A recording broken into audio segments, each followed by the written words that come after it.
Hey you guys. So in this video I want to talk about breakups in the 40s, 40 and after.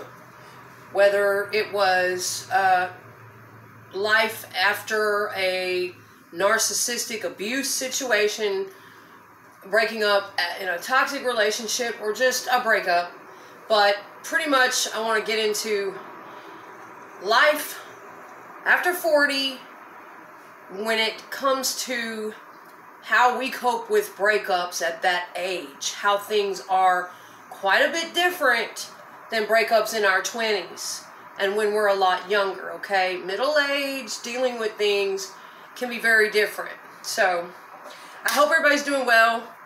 Thank you for clicking on the video. I know I cover quite a few different types of topics. I do have some other topics I need to get around to finishing, and I will do that. Right now, I'm actually hanging up my clothes. I'm trying to cover several bases at once and get ready to go to work. And I wanted to make sure I get some content up for you guys. Some things that I find important to address, okay? So bear with me. I hope you guys can hear this clearly. But I'm going to try to hang up these clothes while I'm talking to you guys about this. So I will be 46 years old this August, in another month or so. Oh, and before I go any further, let me just say, as usual, my videos are for educational and entertainment purposes only. I usually put that little disclaimer in there. I don't like to forget to do that. Just my personal experiences and my thoughts on things. Anyway, so yeah, I'll be turning 46 this summer.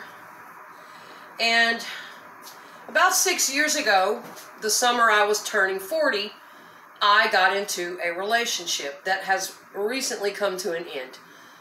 All the way to an end, officially, earlier this year.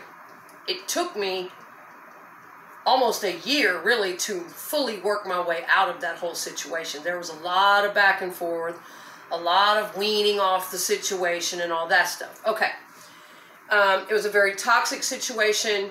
The person was an alcoholic. Basically, I had been put in the role of his caretaker, his nurse, his enabler. I had been manipulated into a corner I didn't want to be in. There was a lot of trauma bonding, also covert narcissism on his part.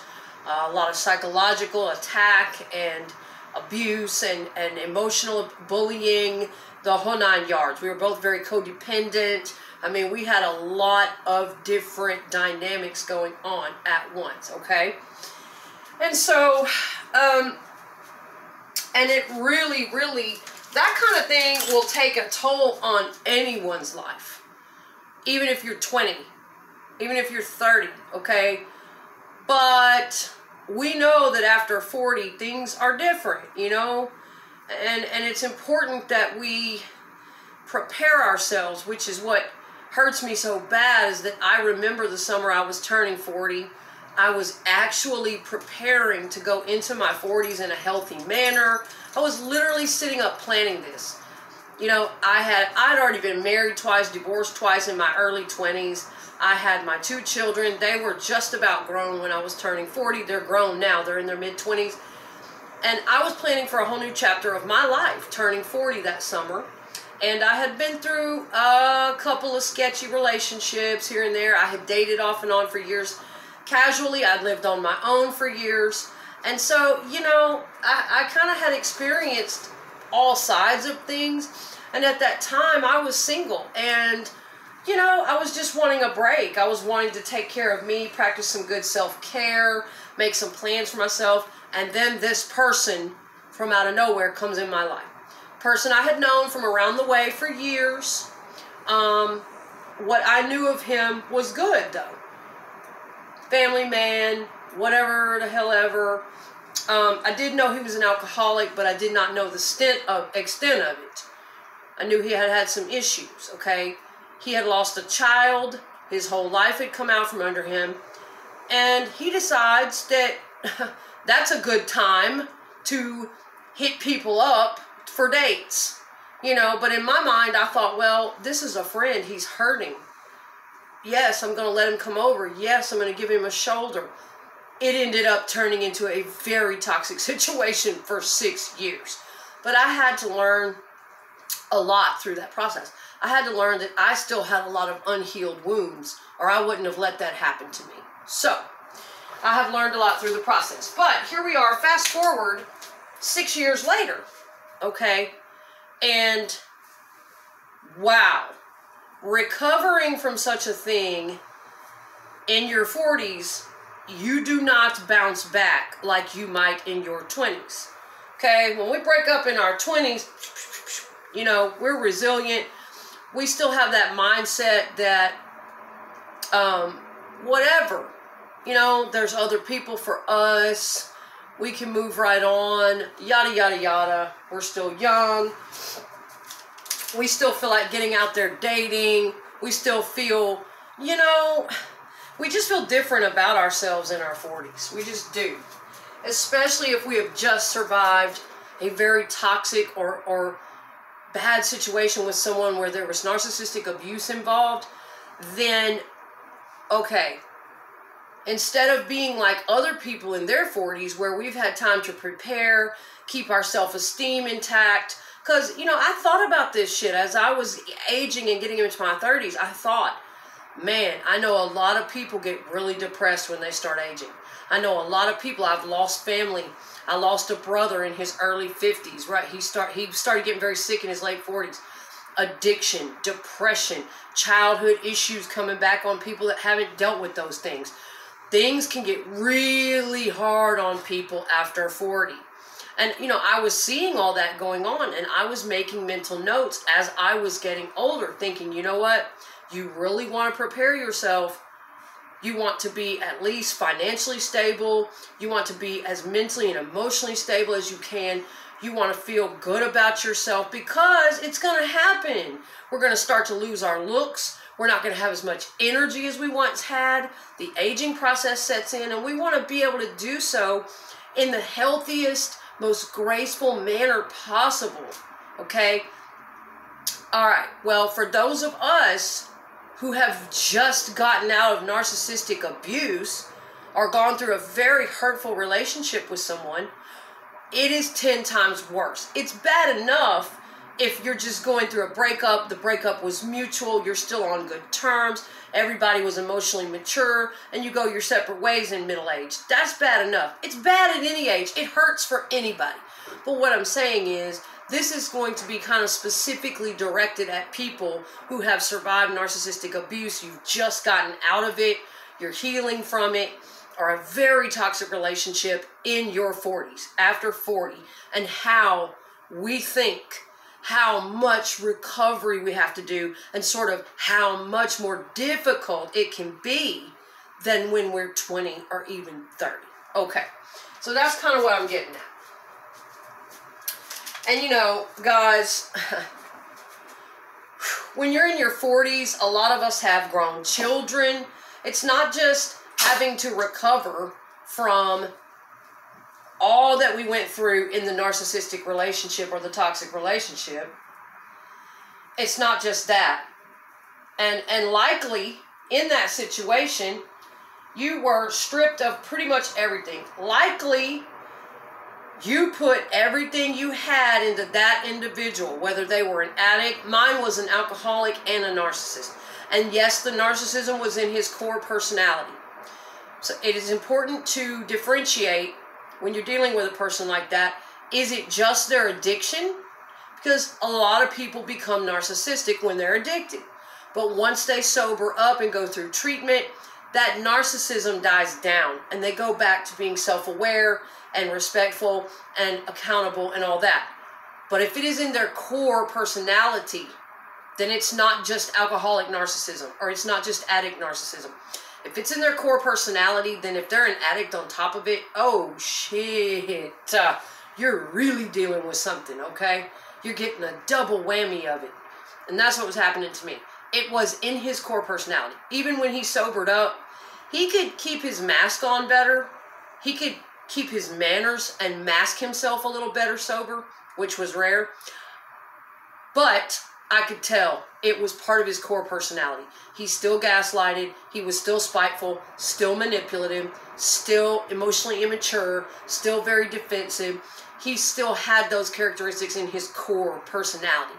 So it's important to kind of recognize the difference of what you're actually dealing with. If you are dating or married to or going through something with an addict in a relationship with them, and you're trying to figure out what the hell's going on, it is really important. And I always suggest you reach out to a professional to get this kind of help. But if they're refusing to do so and you're having to kind of figure it out on your own, it is important to be able to make that distinction. Because if it's just narcissism and emotional immaturity coming from their addiction, okay, that's bad enough. But at least you know when they do sober up, they are actually genuinely going to be remorseful, making amends for their behavior. When they come all the way back to their mind and their sobriety, they really will show you a genuine, authentic remorse for what happened. They will make amends and they will change those behaviors. And so, you know, that'll give you the idea that, well, you know, I'm going to protect myself from their addiction and from their narcissism right now. But if they're showing signs of wanting help, you know, I personally would not go as hard on them or, you know, lose all hope that they can overcome that attitude and the narcissistic web of abuse that's going on. It's kind of different when it's just an addict narcissism. They can be very abusive and be just like other types of narcissism. Yes, they can because of their addiction. They can be all those things, very manipulative, spiteful, twisted, psychologically abusive, throwing you under the bus, everything. But a lot of it's coming from their addiction, and it's basically to get that one need met. And I don't think it's quite as complex as other types of narcissism that are deep in the core personality, coming from trauma, unmet, broken ego, abuse, neglect, trauma in the childhood, webs that have been woven in their brain very young from all that and not dealt with. That can be a lot more complex and a lot more abusive than even the attitude and abuses that a severe addict will put on you.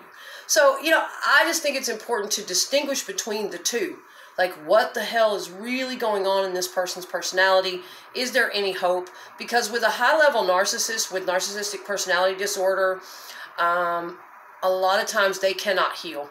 They will not heal, and there is no hope, and you just have to get out. You have to stop giving your energy away. But if it's just an addict and they're acting narcissistically or emotionally immature, a lot of times, yes, they can heal. When they sober up, they will heal. So yeah, it's good to differentiate and know what's going on. But anyway, so 9 times out of 10, in your relationship, you gave yourself away. For whatever reason, whatever your issues are that needed healing, if there were a trauma bond going on, whatever the damn case was, whatever the person manipulated you down with, whatever they needed. Mine was, he lost a child and he was broken and he had nothing and he was an alcoholic, and I felt a lot of empathy for that. I didn't know how to deal with his grief. I wanted to be a friend, and he milked that for all it was worth and started to push me very quickly into getting serious, okay? So whatever your case was, whatever they manipulated you, love bombed you with, whatever they treated you like, 9 times out of 10, you gave so much of yourself away in that situation. You neglected yourself a lot of the time. And you may have gotten to the point where you were like me, where you were just sitting around shaking all the time, having PTSD, anxiety, especially if you're living with an alcoholic. I mean, it is just chaos at the level that mine was on. It's like leaving Las Vegas with Nicolas Cage times 1,000 on a daily basis for years. Pretty much that bad. So it just depends on what you went through. But 9 times out of 10, you abandon yourself for that person, which is an issue inside of us that needs to be looked at, addressed, and healed so that we don't continue doing that. And I knew that psychologically and intellectually. I knew that from years of therapy in the past, because I was born into a traumatic childhood. sexual abuse, physical abuse. My father was an alcoholic. I knew I was allowing these patterns to go on back and forth throughout my life, getting a little bit better, then relapsing and letting it happen again, getting a little better. Deeply ingrained stuff in me, you guys. So it's important that we recognize and identify, okay, what is wrong with us? Why are we allowing ourselves to be triggered? Our core wound is getting triggered off, and we are allowing this shit to happen. We are throwing ourselves under the bus for this person. Okay. But I want to stay on topic. I want to focus on what happens in the aftermath, especially after 40 years of age, for us to recover what life is like for us in the immediate aftermath and going forward. All that we are going to have to deal with and be very, very strong. Okay? 9 times out of 10, you gave almost all of yourself to that person. You didn't get the medical care that they did. I mean, I was at hospitals. I was at doctor's appointments. I was at court hearings. I was the driver. I was the nurse. You know, everybody's situation might not have been as extreme as mine, but mine was almost like he put me in the position to be his mother. After a person goes through a severe trauma, like losing a child like he did, that is why I had so much empathy for so long. But it changes their brain, and if they don't get the proper help and they just choose to get drunk and they choose to go grab onto a woman and avoid their grief, and he refused to get any other real help for that, then a lot of times, if they also had childhood wounds that were not dealt with, they regress into a very childlike state.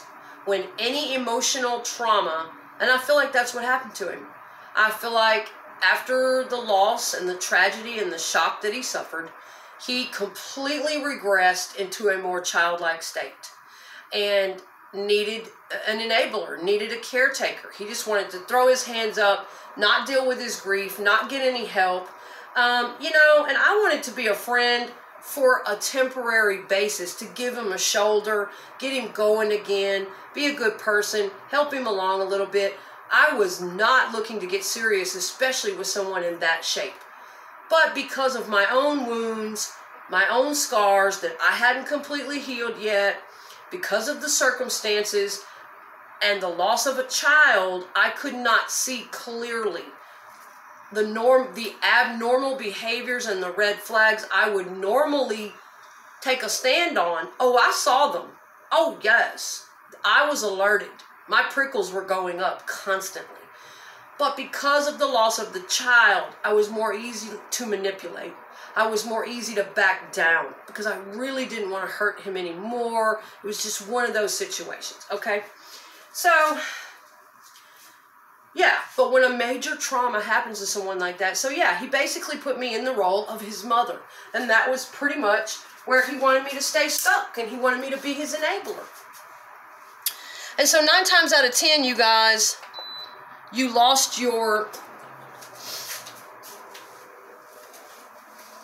ability to self-care. You had to give it all to that other human being. You may not have gotten to... A lot of people lose their whole entire identity, which is what I was terrified of, and it's what happened to me. You know, number one, being with an alcoholic, you're going to become very isolated anyway. There's not many places you can take them. You're not going to want people to come over. You're going to be embarrassed. There's going to be a lot of sickness every day. Oh, it's just a nightmare. You end up having to change your whole life. Then if there's also high narcissism and you're stuck in the narcissistic web with them, experiencing narcissistic abuse on a regular basis, yeah, you're in a big trap. So, okay, 9 times out of 10, you're coming out of this depleted, knowing the whole time you're getting financially behind, you're getting behind in your classes. Whatever you did and whoever you were before they came is gone. You become a shell of a human being. You may not get the same medical care you used to, the same mental and emotional care if you had a therapist. You may not go out with friends. You may have lost your support system.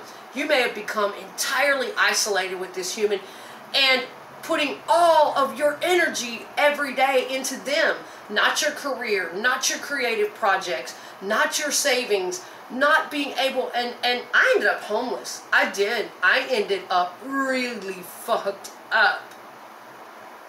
I ended up in bad shape several times, and still, because of my wounds and because of my love for that person, I kept going back, thinking, you know, because what a narcissist convinces you of is they love bomb, they trick, they future fake, they play a character, and yes, you get trauma bonded waiting on that person to show up that they said they were going to be, that they convinced you that they were. They tricked you, a bait and switch, into falling in love with a damn personality that doesn't exist, and it's not right.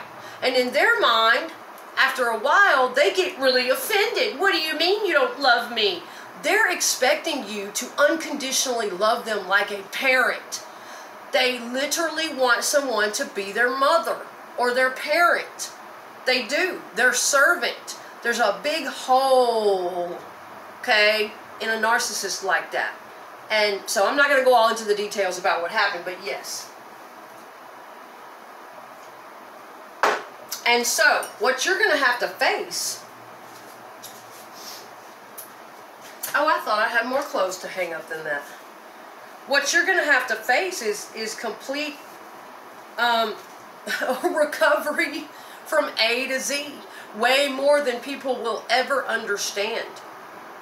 You may have to build yourself up from the ground again, just like I did. Might be homelessness. You might have lost your finances.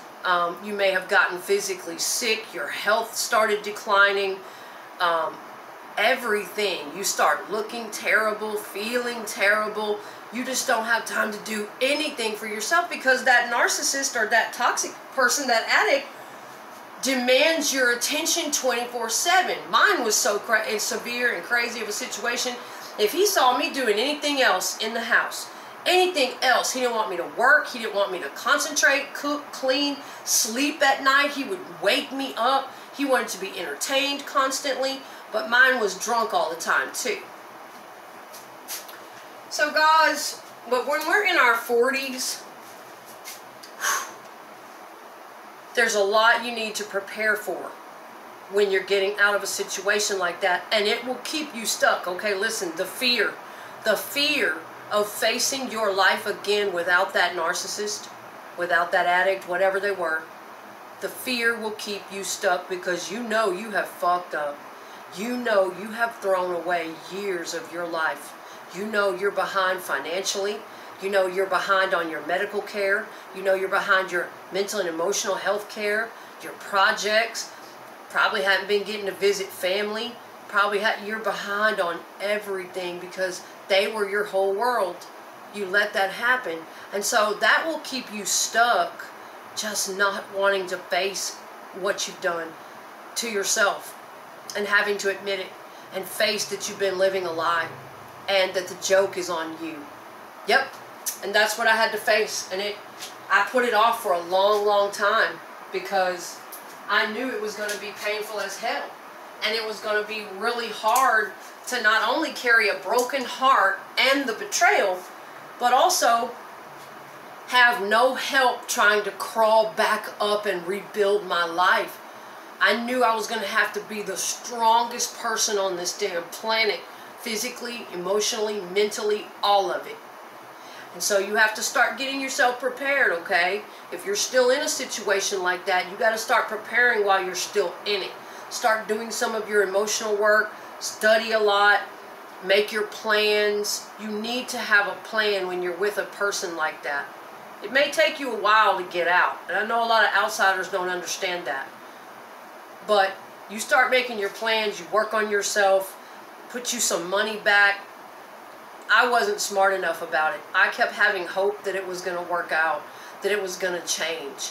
And I let it break me down to the ground, where I was almost sitting catatonic for weeks, just staring at the wall. Couldn't work, shaking, being gaslighted and driven crazy if I had any contact with him at all. He trying to convince me that I'm a terrible human. They do all that. The smear campaign, they try to swap characters with you, gaslight you, send the flying monkeys, all of that. You're going to have to put up with that. You're going to have to be really strong and prepared, and you're going to have to go ahead and prepare to face what you've done to yourself. Yes, even though you were a victim of something horrible, the only real way to heal from it is to take responsibility. I let myself walk through that. I chose to walk through it. I started to see signs and learn, and I still couldn't leave for a long time because of my own trauma. It took me a while to get the strength, the knowledge, to prepare, to even be strong enough to let it go, because I knew it was going to hurt, and I knew what he was going to inflict on me and how things were going to change. I knew I was going to have to face the fact that he never loved me, that it was all a bullshit lie, you know, pretty much. And so, you know, you're going to have to prepare.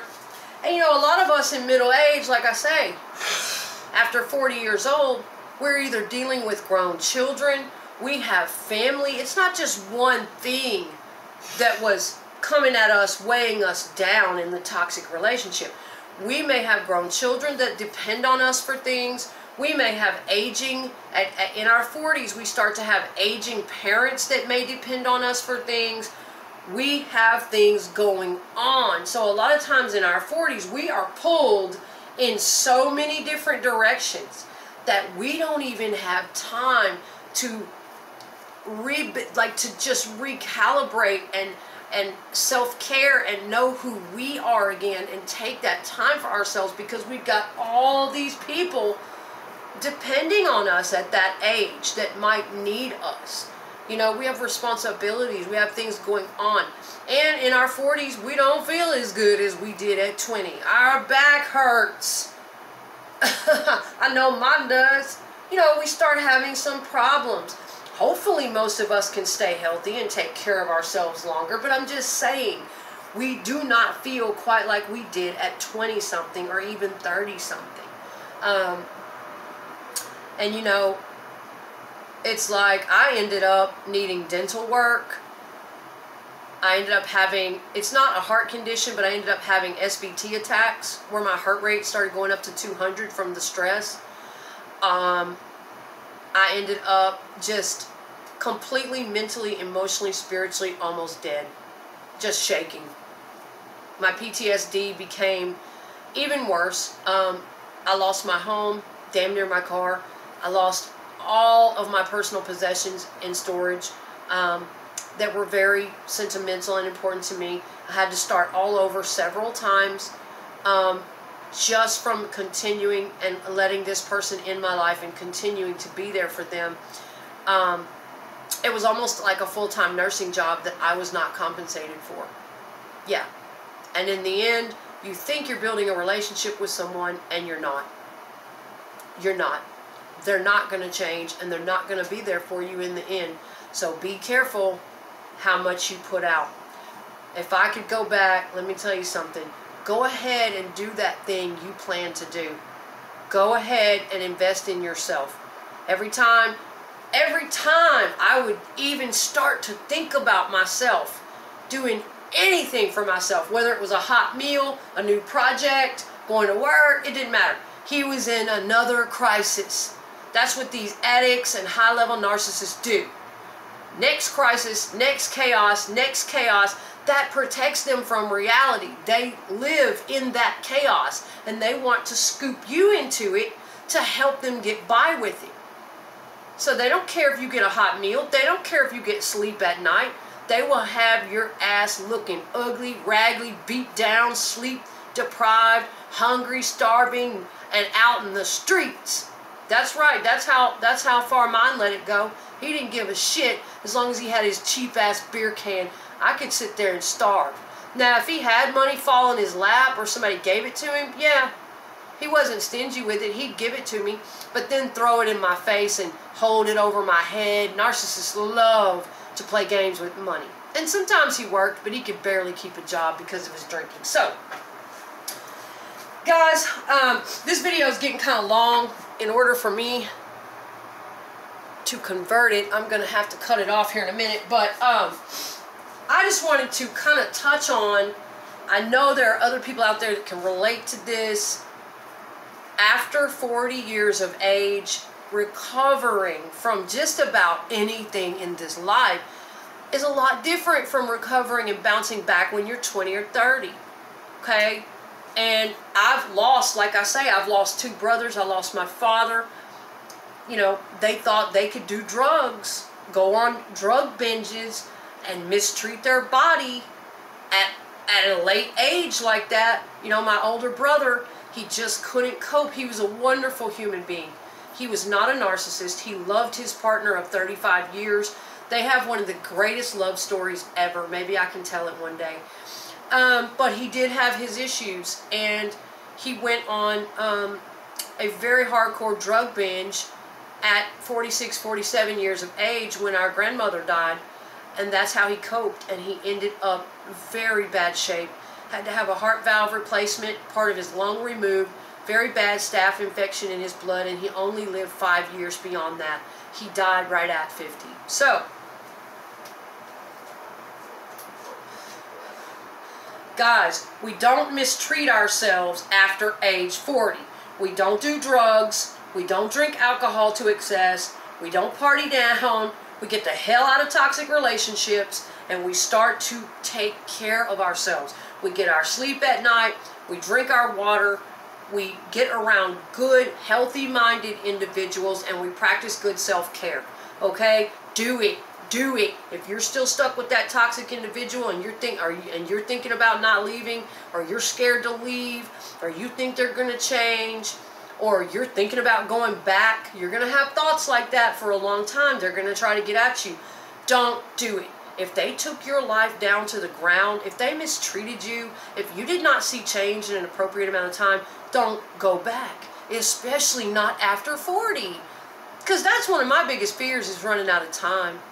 I don't want to live my life like that. I don't want that to be how I go down. Some old broken down girl and some old broken down guy being his slave, his servant, catering to that. I don't want my precious life force being put into that anymore. So don't let these people pity trip you. Don't let them siphon your life force. Don't let them manipulate you and blind you anymore.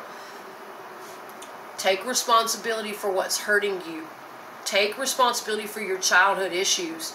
Break the trauma bond. Get to the root of why you don't have the self-respect, you don't have the self-esteem, that you continue let this person do this to you. Get to the root and heal it now.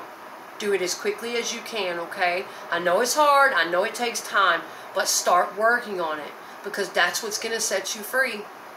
That is what's going to set you free.